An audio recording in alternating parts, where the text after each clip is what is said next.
이 세상에는 여러 종교들이 있습니다. 그리고 그 여러 종교들에게는 그 종교의 근간이 되는 원리가 있는데, 모든 종교들이 가지고 있는 공통의 원리가 있습니다.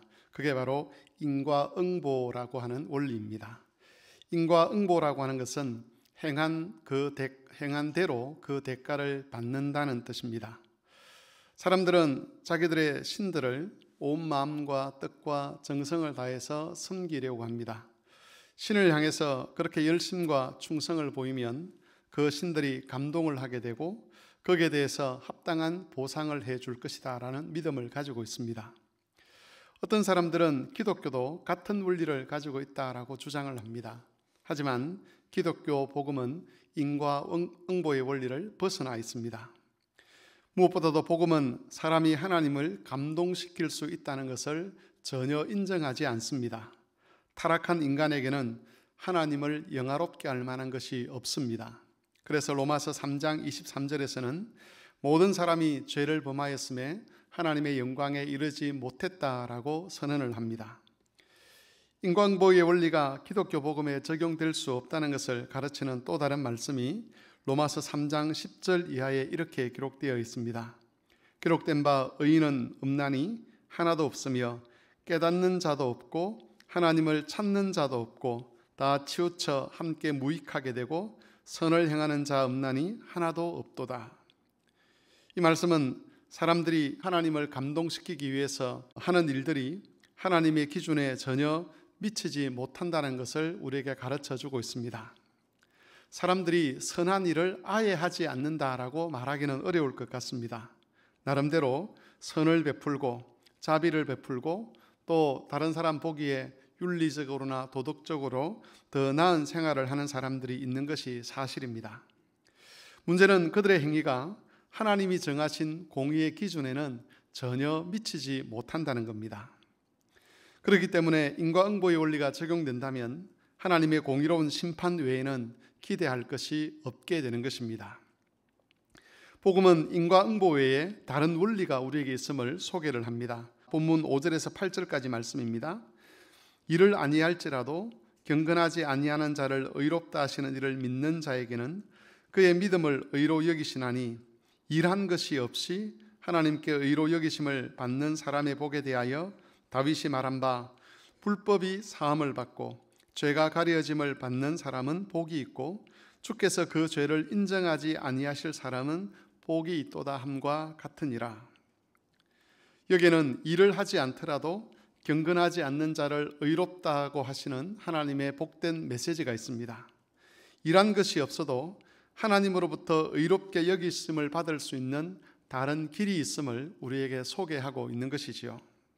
불법이 사함을 받고 죄가 가려지고 죄를 지었음에도 주께서 그 죄를 인정하지 않는 이야기가 복음에 실려 있습니다. 이 모든 것은 인과응보의 원리로서는 인정할 수 없는 것들입니다. 그래서 성경은 이 복음의 메시지를 가리켜서 은혜라고 그렇게 소개를 합니다. 예수님은 이 은혜를 잘 설명하기 위해서 우리가 잘 알고 있는 포도원 품꾼 비유를 말씀하셨습니다.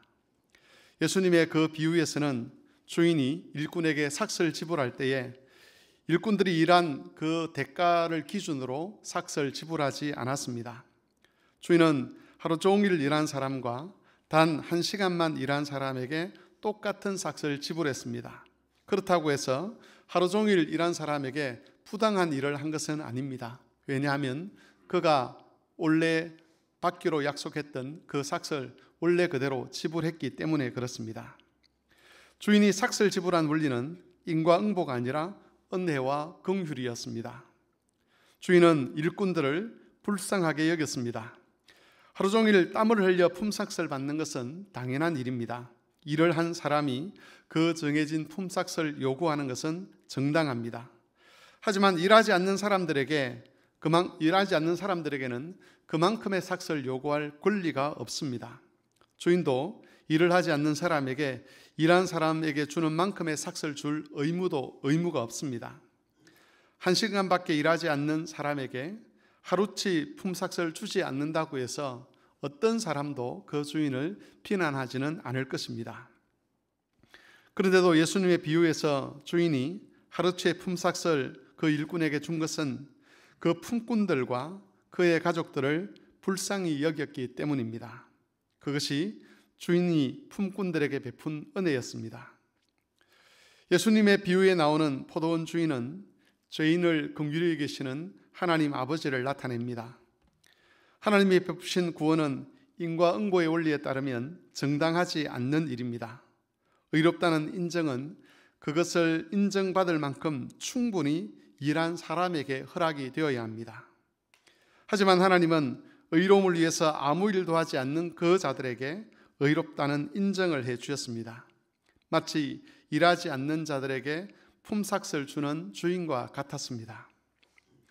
바울은 하나님께서 이런 원리를 따라 은혜를 베푸신 것이 이미 아브라함 때부터 시작된 것이라고 증언을 하고 있습니다. 이스라엘은 아브라함에게 베푸신 하나님의 은혜의 원리에 의해서 탄생한 그런 백성이었습니다. 그런데 그 은혜를 먼저 받았던 이스라엘 백성들 중에는 자신들이 합당한 대우를 받는 것이라고 착각하는 그런 사람들이 있었습니다. 예수님 당시의 유대인들, 그리고 복음이 이방 세계로 전거될 그 당시의 유대인들은 하나님께서 자신들에게 특별한 지위를 주신 것은 자신들에게 이방인들과 구별되는 어떤 특별함이 있었기 때문이라고 생각을 했습니다. 다시 말해 자신들이 인과응보의 원리를 따라 하나님으로부터 정당한 대우를 받은 것이라고 생각을 한 것입니다. 그들은 자기들이 하나님의 은혜를 입은 후에 율법을 지키는 자가 되었다는 것을 망각했습니다. 자신들이 율법을 잘 지켰기 때문에 하나님의 은혜를 입게 된 것이라고 거꾸로 생각을 하게 된 것이지요. 그래서 유대인들은 자기들이 율법을 지키는 것과 하나님의 백성으로 의롭다고 인정받는 것을 자랑을 했습니다. 하나님의 은혜를 자랑한 것이 아니라 자신들이 은혜 입을 자격을 가졌다는 그 사실을 자랑한 것입니다. 이런 것들은 죄가 은혜를 파괴하는 현상입니다. 죄가 들어와서 은혜의 원리를 파괴하고 하나님의 은혜조차 인과응보의 원리 속에 가두어 버리는 그런 일을 유대인들이 하게 된 것이지요. 그런데 하나님의 은혜를 파괴하는 이런 현상은 유대인들에게만 나타난 현상이 아니었습니다. 오늘날 다른 사람들보다 먼저 하나님의 은혜를 입은 일부의 기독교인들에게도 이런 현상들이 나타나고 있습니다. 이 사람들은 마치 자기가 다른 사람들보다 더 윤리적이고 더 도덕적인 사람이었기 때문에 하나님의 선택을 받았다고 생각을 합니다. 나는 동성애도 하지 않고, 나는 음란한 짓도 하지 않고, 나는 사기도 치지 아니하고, 나는 하나님을 거역하지도 아니하고, 나는 매주일마다 하나님께 거룩하게 주일 성수를 합니다라는 그런 주장을 하면서 믿지 않는 자들이나 악한 일을 하는 사람들을 쉽게 비난해 버립니다. 물론 그리스도인은 동성애자가 되어서는 안 될 것이고, 음란한 짓을 했어도 안 될 것이고, 사기를 쳐서도 안 될 것이고, 하나님을 거역하는 자가 되어서도 안 될 것입니다. 주의를 거룩하게 지키는 것은 당연한 일입니다. 하나님 앞에서 그런 일을 행하지 않는 자들, 하나님의 뜻에 순종하지 않는 자들은 결국에는 종말의 심판을 받게 될 것이고, 그것은 당연한 일입니다. 그러나 그럼에도 불구하고 우리가 그러한 것들을 자랑할 수 없는 이유는 그 모든 것이 우리에게서 나온 것이 아니기 때문입니다. 지금이라도 당장 하나님께서 우리에게 베푸셨던 그 모든 값없는 은혜와 사랑을 거두어 가신다면 우리가 비난하고 우리가 악마화시켰던 그 사람들과 같은 처지로 우리가 타락해 가게 될 것입니다. 그러므로 우리가 자랑해야 될 것은 내가 지금 이 세상 사람들과 구별되어 살아간다는 이 삶 자체를 자랑하는 것이 아니라 그런 삶을 살아갈 수 있도록 우리에게 베푸신 하나님의 은혜를 자랑해야 할 것입니다. 우리가 자랑해야 될 것은 하나님께서 인과응보의 법칙에서 벗어나면서까지 우리에게 은혜를 베푸셔서 심판받을 자리에서 우리를 구원하셨다는 사실입니다. 또한 우리에게 성령과 말씀을 주셔서 거룩하게 우리를 만들어가고 계시고 그 결과 우리의 삶에서 경건의 열매가 나타남을 인정해야 하는 것입니다. 그리고 그런 하나님의 은혜를 자랑하는 사람은 공의와 정의에 대한 지극한 열심과 충성을 가지면서도 불의한 자와 악한 자들을 불쌍히 여기게 됩니다. 악한 자들을 악마화시켜서 정오하거나 미워하거나 마치 원수를 대하듯이 그들을 대적으로 삼지 않는다는 겁니다. 하나님께서 죄인을 불쌍히 여기는 것 같이 하나님의 은혜를 받은 자들도 죄인을 불쌍히 여깁니다.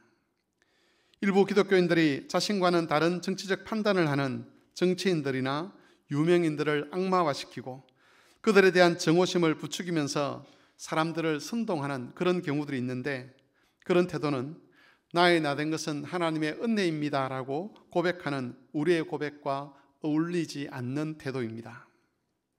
교우 여러분, 우리는 인과응보의 법칙을 벗어난 은혜를 입고 태어난 하나님의 백성들입니다. 우리가 이 세상에서 새로운 피조물이 된 것은 인과응보의 원리를 따라 된 것이 아니라는 것이죠. 우리는 은혜에 의해서 하나님의 새로운 피조물로 창조되었습니다. 우리의 출생이 그것을 인과응보를 초월한 것인데, 우리가 다시 그 원리로 돌아가려고 한다면 그것은 우리의 출생을 부정하는 것과 다름이 없습니다. 하나님께서 은혜 가운데 우리를 불러주셨기 때문에 우리도 이 세상에 은혜의 법칙을 따라 살아가는 자가 되어야 한다는 것입니다. 저 사람이 악한 일을 했기 때문에, 저 사람이 동성애자이기 때문에, 저 사람이 하나님을 예배하지 않는 사람이기 때문에, 저 사람이 이러이러한 그런 일을 했기 때문에 그 사람을 미워하는 것이 정당하다, 그 사람을 정오하는 것이 정당하다, 그 사람을 욕하는 것이 정당하다라고 말하는 것은 우리의 출생 자체를 부정하는 것이고 우리에게 베푸신 하나님의 은혜를 부정하는 일이 되는 것입니다. 그러므로 교회 여러분, 우리는 은혜를 파괴하는 자가 아니라 은혜를 강화시키는 자로 이 땅에서 살아가야만 합니다. 비은혜가 지배하는 이 세상 문화 속에서 하나님의 은혜의 원리를 따라 살아가면서 은혜를 나타내고 은혜를 흘려보내고 은혜를 베푸는 자로 살아야 한다는 것입니다. 그것이 하나님을 영화롭게 하는 길이고 그것이 하나님께 참된 감사를 드리는 길입니다. 감사주의를 맞이하여 비은혜가 넘치는 모든 곳에서 다시 우리를 통해서 은혜의 빛이 흘러넘치게 하고 그로 말미암아 하나님께서 영광받도록 자신의 삶의 방향을 새롭게 조정해가는 그런 모든 교우들이 되시기를 바랍니다.